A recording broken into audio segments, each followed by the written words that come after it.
Assalamualaikum warahmatullahi wabarakatuh. Alhamdulillahirabbil alamin wa bihi nasta'inu ala umurid dunya waddin wa ala alihi wa sahbihi ajma'in. Asyhadu an la ilaha illallah wa asyhadu anna Muhammadan abduhu wa rasuluh la nabiyya ba'da.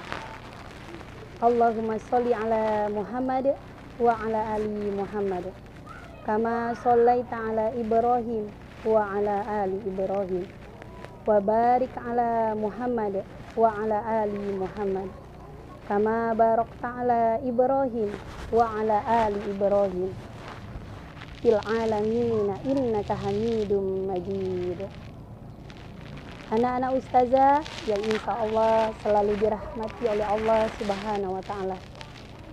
Pada hari ini yaitu hari ke-17 Ramadan.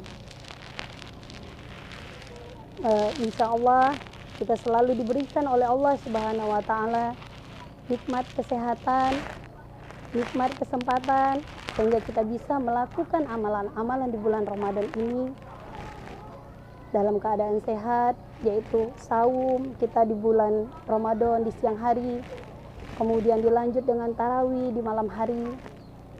Kita berdoa semoga kita senantiasa bisa melakukan rangkaian-rangkaian ibadah di bulan Ramadan ini dengan maksimal. Tak lupa sholawat dan salam kita aturkan kepada tauladan kita Nabi besar Muhammad sallallahu alaihi wasallam. Semoga kita selalu diberi Allah kemudahan. Semoga kita selalu bisa bersalawat kepada Nabi Muhammad sallallahu alaihi wasallam dan bisa memperoleh kebahagiaan di dunia maupun di akhirat kelak. Anak-anak ustazah yang insyaallah selalu dirahmati oleh Allah Subhanahu wa taala.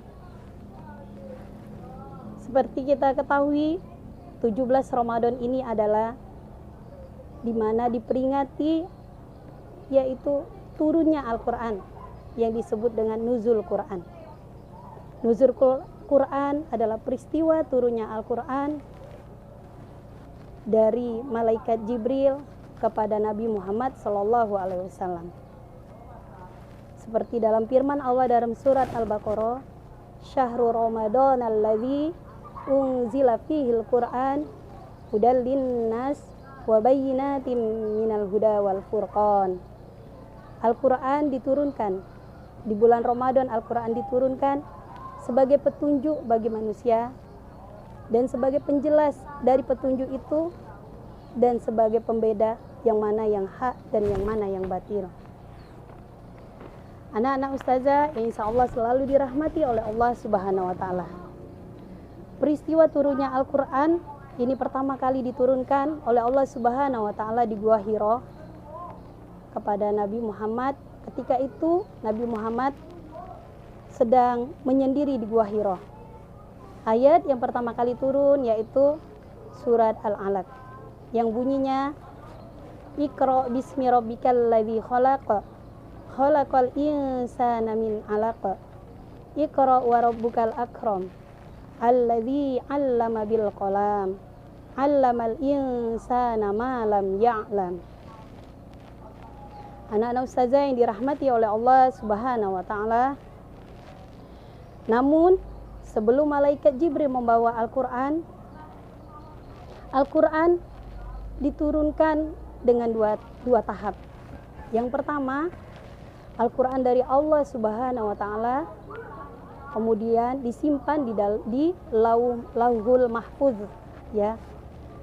Yang kedua, dari Lauhul Mahfuz Al-Qur'an disimpan lagi di Baitul Izzah atau di langitnya dunia.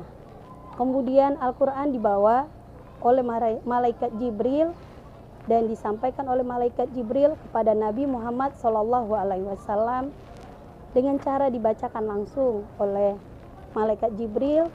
Kemudian Rasulullah sallallahu alaihi wasallam menghafalnya dan kemudian Rasulullah mengajarkannya kepada para sahabat Nabi Muhammad sallallahu alaihi wasallam. anak-anak ustazah yang insya Allah selalu dirahmati oleh Allah Subhanahu wa Ta'ala.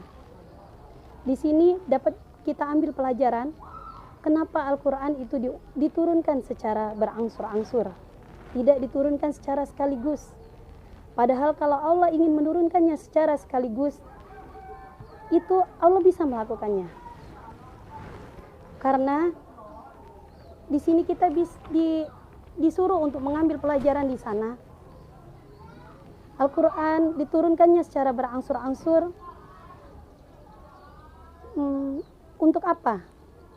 Yang pertama, Al-Quran itu bukan hanya untuk dibaca, tapi Al-Quran adalah petunjuk hidup manusia. Ketika kita mengalami peristiwa-peristiwa sekarang ini, seperti urusan kita terhadap di dalam keluarga, urusan kita dengan tetangga, semuanya itu diatur di dalam Al-Quran. Baik itu tentang perceraian, pernikahan, semua diatur di dalam Al-Quran dan kemudian disempurnakan atau dilengkapi dengan adanya hadis Rasulullah Sallallahu Alaihi Wasallam. Anak-anak ustazah yang insya Allah selalu dirahmati oleh Allah Subhanahu Wa Ta'ala. Pada 17 Ramadan ini, mari kita selalu meningkatkan ketaatan kita kepada Allah Subhanahu wa Ta'ala, dan selalu menjadikan Al-Quran sebagai petunjuk hidup kita. Seperti dijelaskan di dalam Al-Quran, Al-Quran adalah hudal linnas, sebagai petunjuk bagi manusia. Kemudian Al-Quran itu sebagai kompas bagi kita, sebagai kompas bagaimana kita menjalani hidup kita.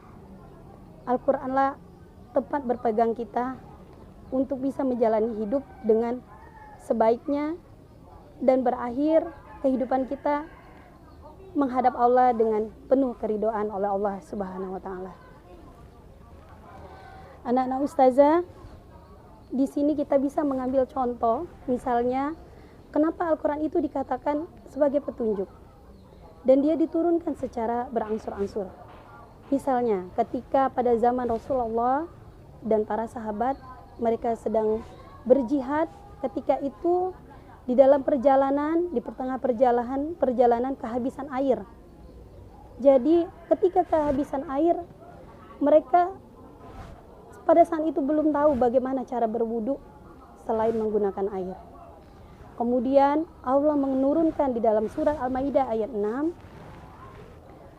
tentang bagaimana cara berwudu dengan bertayamum, yaitu dengan menggunakan debu atau tanah yang bersih dan suci.